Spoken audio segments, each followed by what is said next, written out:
Hello, everyone. Welcome to EVTN News, your source for Catholic news. And Vigano, he will be in the news today, but we'll get to him later. So I'm going to just start right off and talk about a priest from Brazil. Hold on 1 second. Oh, let me get my water here. All right, just making sure I can make it through the whole way. Still not 100%. It's kind of disappointing to say, but still not fully recovered from where I was. The Archdiocese of Sao Paulo, Brazil announced November 29th it would open a preliminary investigation into Father Fabio Fernandes' alleged schismatic activity, and at the same time removed him from Our Lady of Sorrows Church in the Barra Funda district of the city of Sao Paulo, where he serves as pastor. The warning letter signed by the bishop, Scherer, and the Archdiocese Chancellor asked Fernandes to declare in writing and in public his willingness to accept communion with the Roman Catholic Church, the Second Vatican Council in its entirety, the magisterium of Pope Francis, and due obedience and respect for your diocesan bishop, as promised at his 2009 priestly ordination.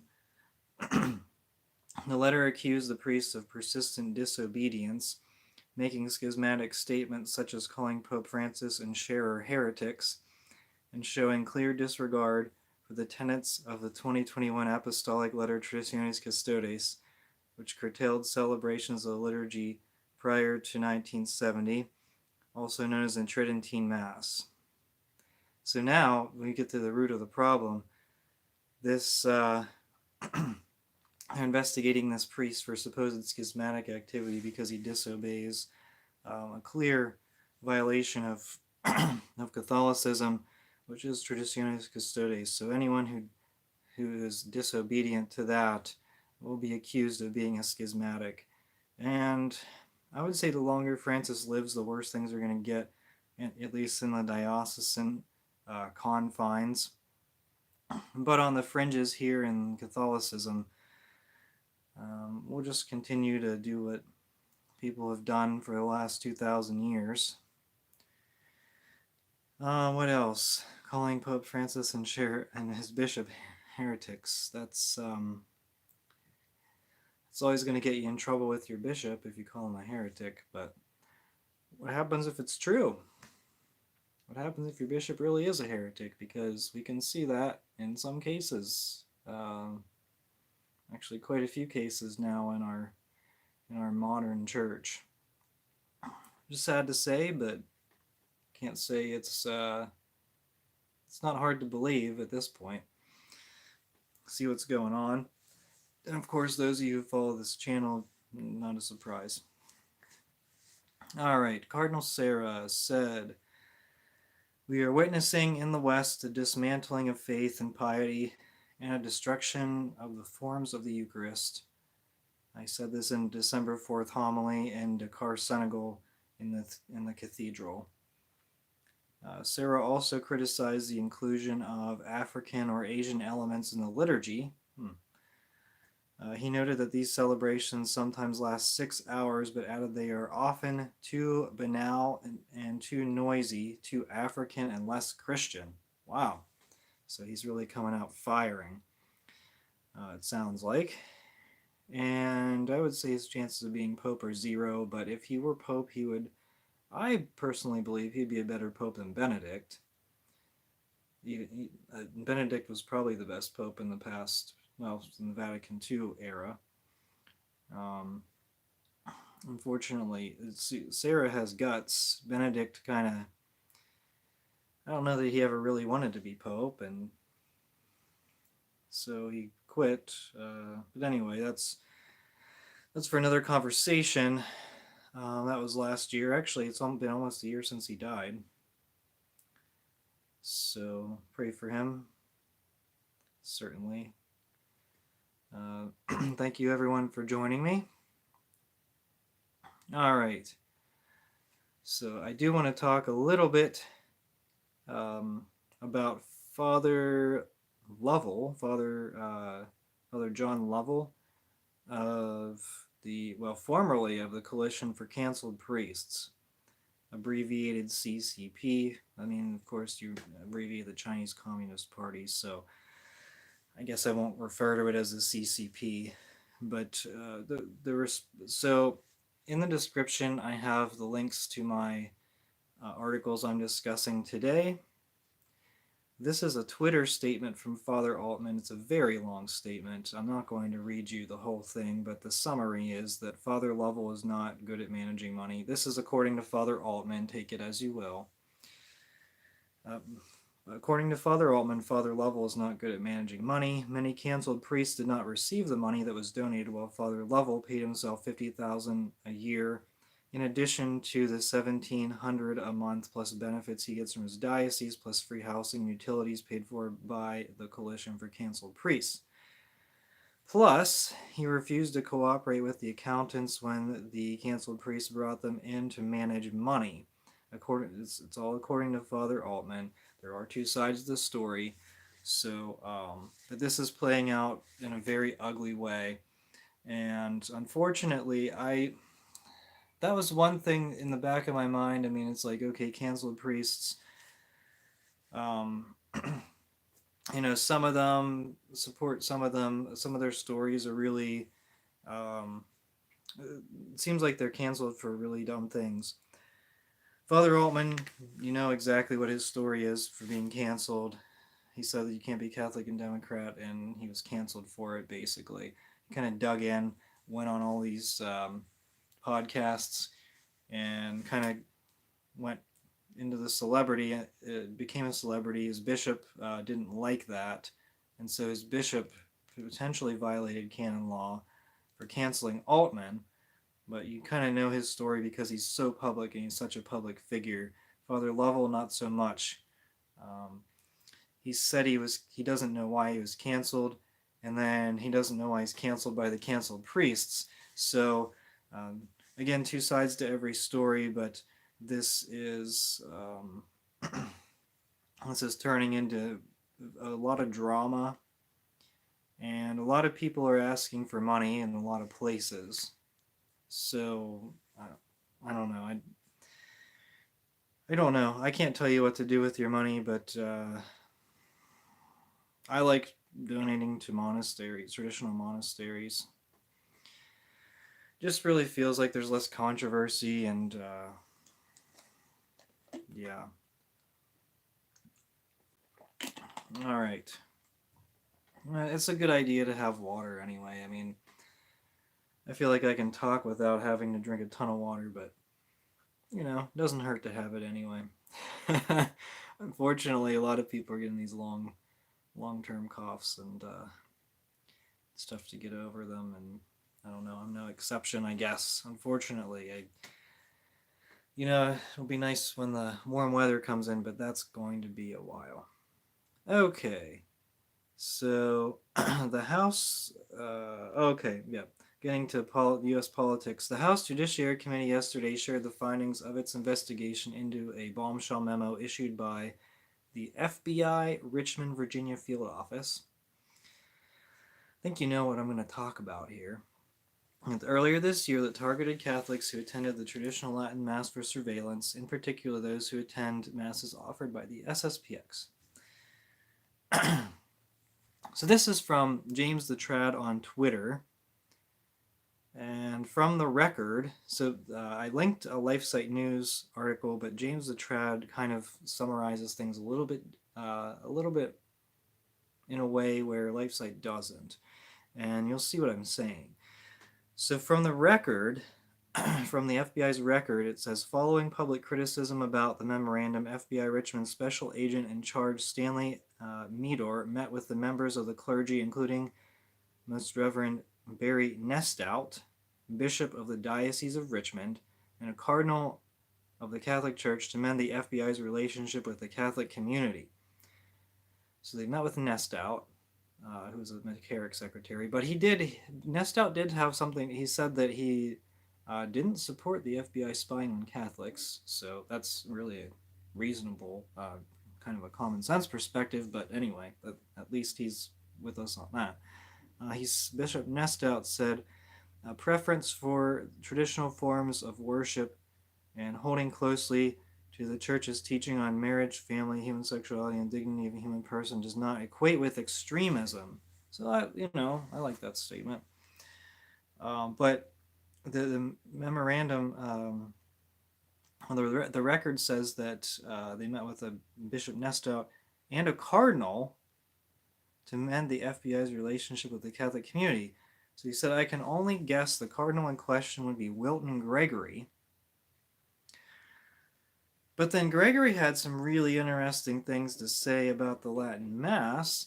So is he on our side or not? Now, Gregory himself, there's speculation that Gregory was appointed to Washington, D.C. to cover up for McCarrick, and as a result got a cardinal's hat. And let me think about this. McCarrick's, the people who McCarrick assisted the most were never named in the McCarrick report from the Vatican. We have no one lost their job besides Worrell over the McCarrick scandal. Name one person. I mean, really, I could be wrong. Name me one person who lost their job over the McCarrick scandal. And if you think about things from that perspective, and you think about things from the perspective that there are many people who were promoted by McCarrick because of him and probably actively covered up for him, who are still in public ministry. Think about that. Consider that. And please let me know. I mean, seriously, I'm open to your comments. If you can prove me wrong by saying that someone did lose their job besides Worrell over the McCarrick scandal, if there's anyone else who lost their job over the McCarrick scandal, let me know. Because as of right now, I can only think of Worrell. It's the only person I can think of that lost their job. Not Supich, Tobin, McElroy. I don't know. There's probably many others who are in the McCarrick network who are actively in ministry. All right. But speaking of Cardinal Gregory, a student, so there was a conversation entitled Celebrating Diversity. I believe this was at Catholic University of America, or at least somewhere in Washington, D.C. This was on December 7th, and Cardinal Wilton Gregory was there. A student asked him, why is there no traditional Latin Mass at the Catholic University of America? So he said a bunch of words, but didn't really mean a whole lot. I'm going to break a little bit of it down. He said that Paul VI allowed the celebration of Mass only for older priests and wanted everyone after that generation a Novus Ordo. He said tradition dies a slow death, sometimes a bloody death. Yikes. Not very reassuring, considering us martyrs of the Roman Rite, maybe? I don't know. Anyway, Gregory agreed that with Francis that the Roman Mass should only be celebrated in a limited number of places, admitting that in his archdiocese there are only 3 Mass sites left. He pointed out that 200 years after Trent, there were still places that were celebrating the pre-Trenton Mass, so it took that long. Trent's a different situation, though, so his context is very poor. And as to why the new form of the Mass should be the dominant rite, Gregory said that it's because that's the Church's liturgy. So basically, because we said so, he said if you want to belong to another ritual family, you can be Ruthenian, you can be Maronite, you can be Melkite, but the Roman Rite has one dominant rite. Which, again, there's a lot of, that's not actually a true statement, but he's basically telling people if they want reverent liturgy, they can go to these Eastern Rite parishes, and that's something that people maybe need to consider as kind of an easy access type of thing. If you have no Eastern parish near you, you can request one, and you can request a priest become by ritual. And you got to be insistent because these priests don't really want to do anything extra outside. And I'm not trying to insult people. All right, sorry about that. I got cut off again. I hate when that happens. Um, okay, so he's encouraging everyone to. Gregory is encouraging everyone to, if they want a reverent liturgy, go to the Eastern liturgy. Unfortunately, not everyone has that, but that's really one option. Don't give them any. I mean, don't give any money to these rotten bishops, for sure.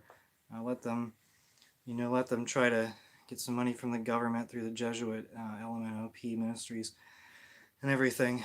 Okay, so Gregory also said the church's goal is to unite people around the new Mass over time by also restricting the number of priests who are allowed to celebrate the old Mass. You can see the results of that. All it causes division and unity. There's no unity.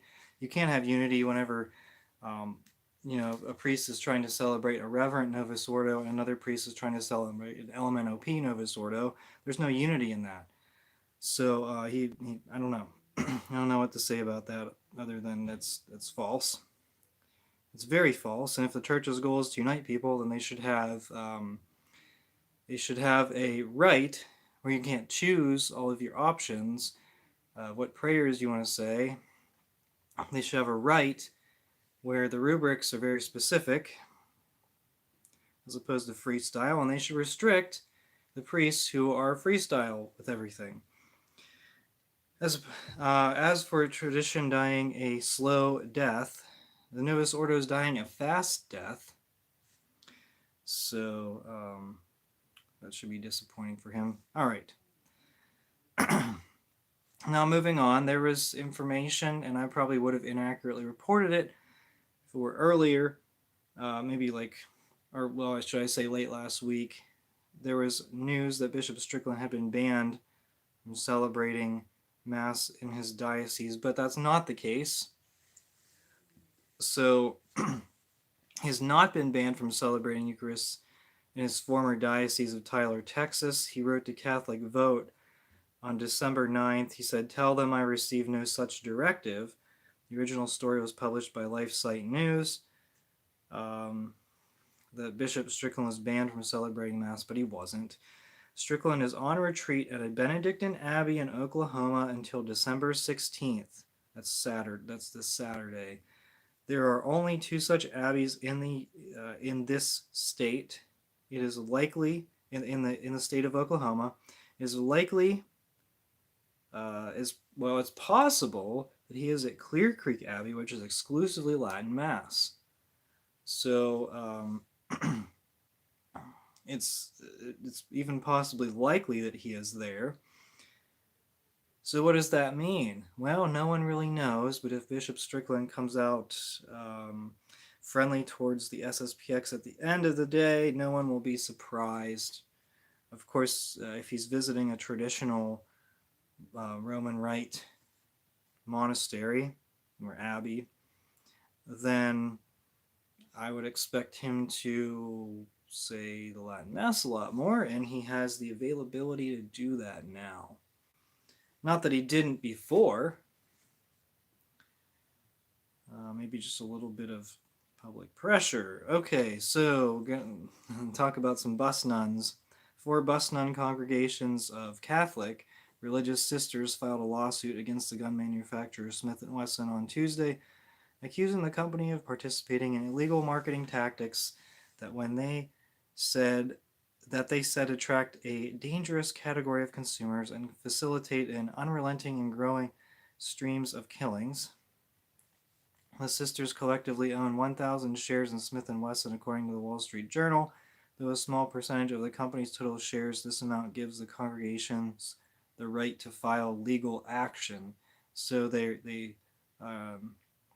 so intent on social action that they bought a bunch of shares of stock in this company they oppose so that they can file legal action.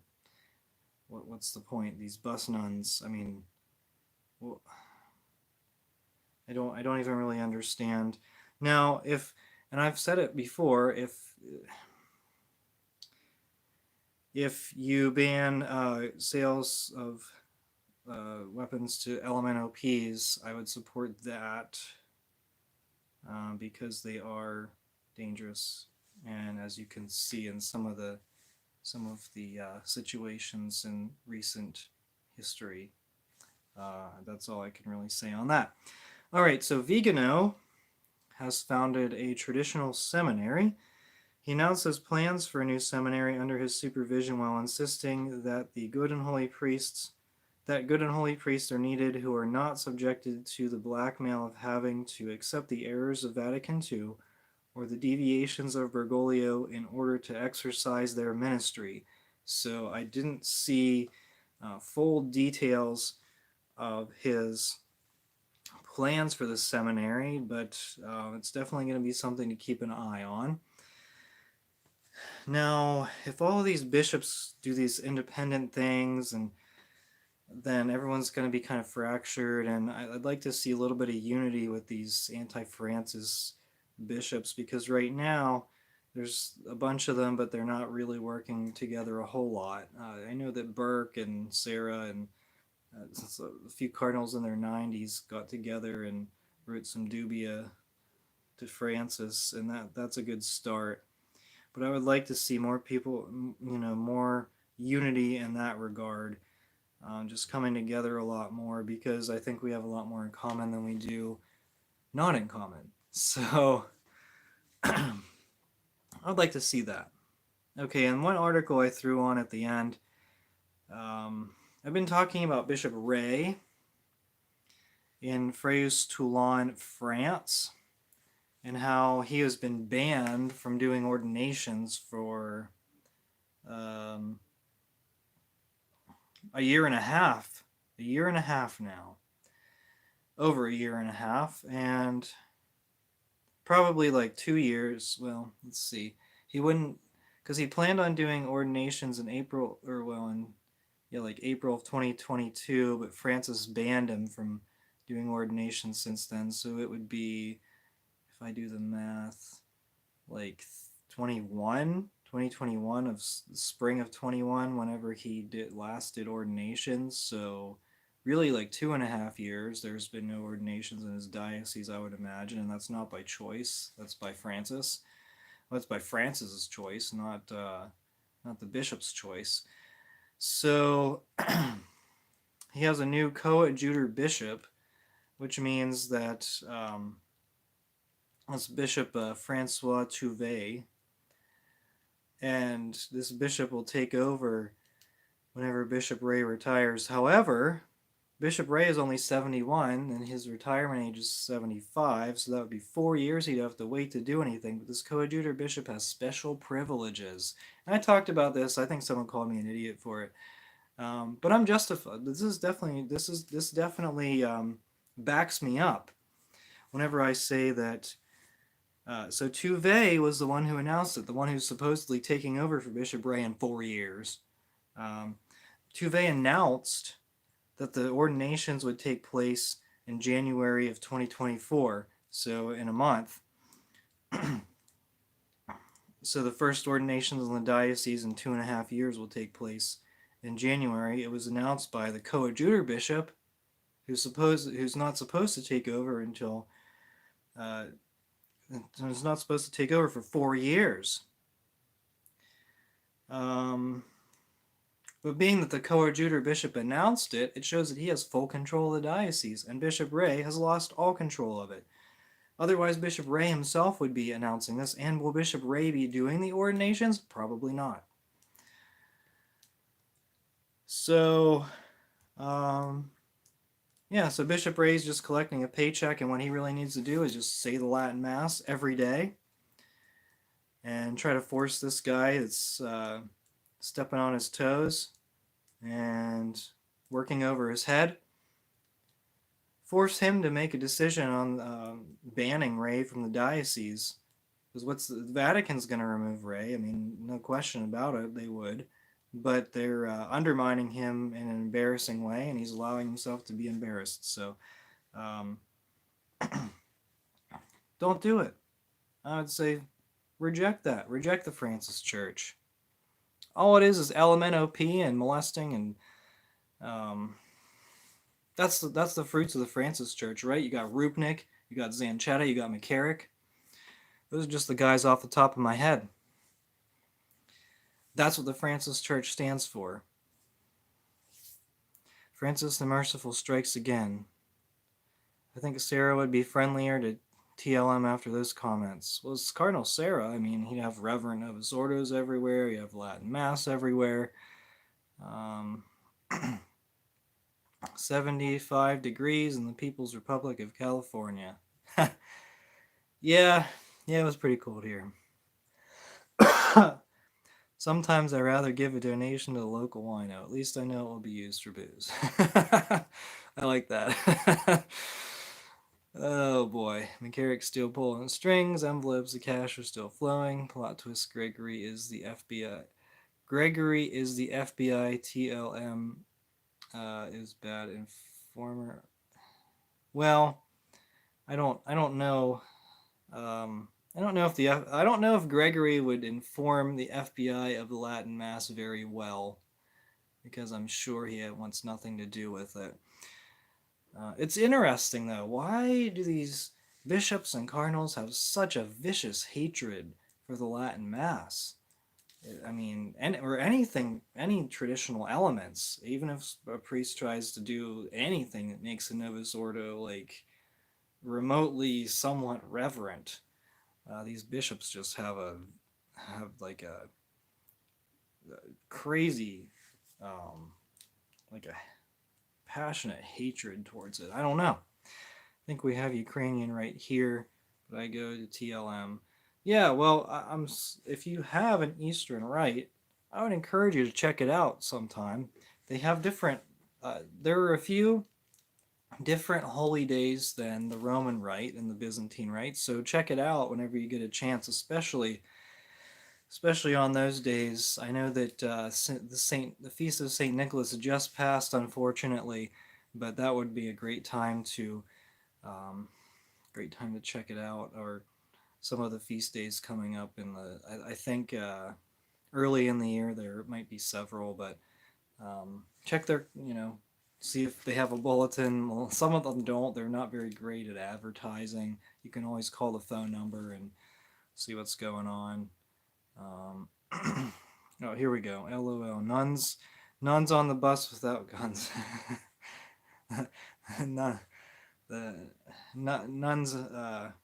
nuns banning guns. Nuns against guns.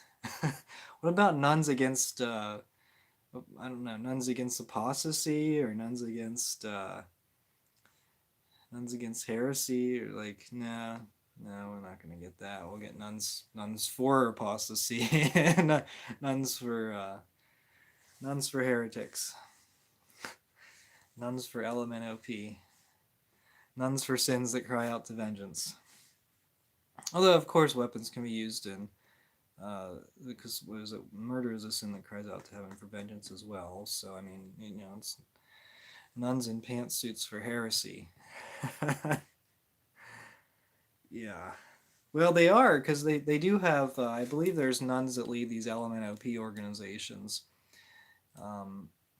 There is a nun who leads Catholic Charities USA, and that's a multi-billion-dollar organization. So it's not all bad. I mean, I'm sure there's some good stuff with it, but it's very heavily funded. I don't want to say multi-billion. So each Catholic Charities branch is sort of divided by diocese, but multi-billion in U.S. government money. They receive several billion U.S. dollars every year from the U.S. government. That's Catholic Charities. So take away that government money, and what do? Well, they can't do the immigration stuff, so they would have to do Catholic stuff. But that's just me. What do I know? I look at the financials, that's what I know.